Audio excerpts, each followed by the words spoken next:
morning, everybody. Dennis Engelbrecht with Digging Deeper. Thanks for tuning in today. This morning, I opened up a file and I was reminded of some of the top reasons for company failures in construction. Our parent company always does an annual review, Travelers, of company failures that happen in the industry, and they've been doing this for many years, and essentially they've come up with some very important findings for you. First of all, single job catastrophes are responsible for 53% of construction failures they found. So that, if you think about that, a single job is the most important reason that companies fail. And that really highlights, sort of the dangers in construction of what can go wrong.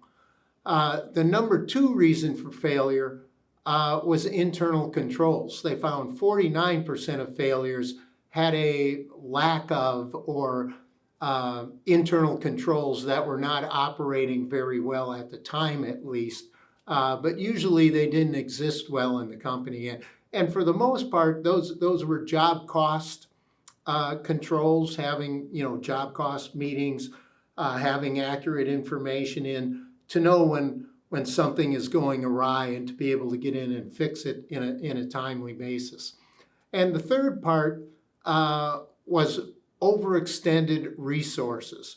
So roughly more than a third of the companies that fail were reaching out too far, either a much larger job than they had done before, more work overall than they had done before. They basically took on more than their internal resources were really geared to handle, and that was the reason for their failure.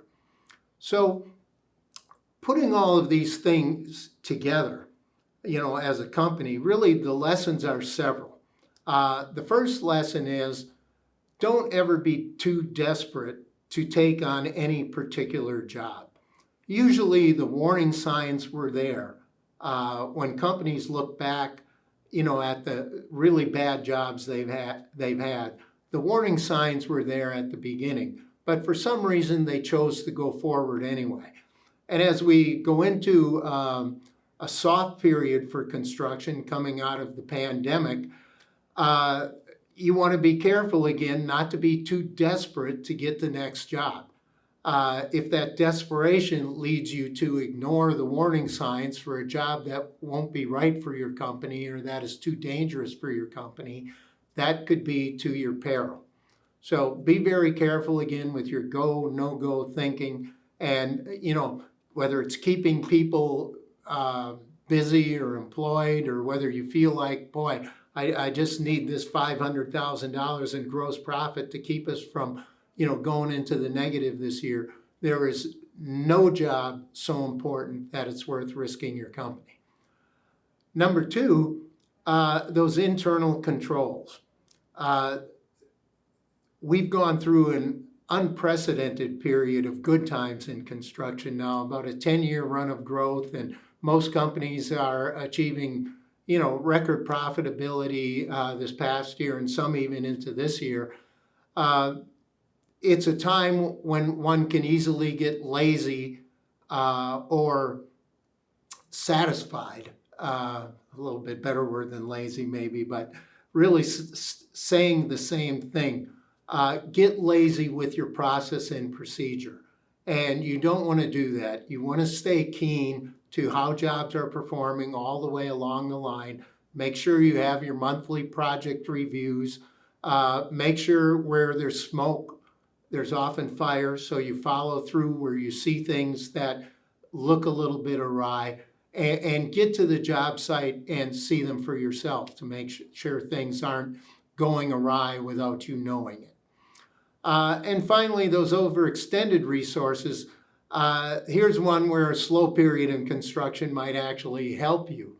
The industry has probably been over capacity now for several years. So we have a dearth of skilled people working on the job, leadership on the jobs.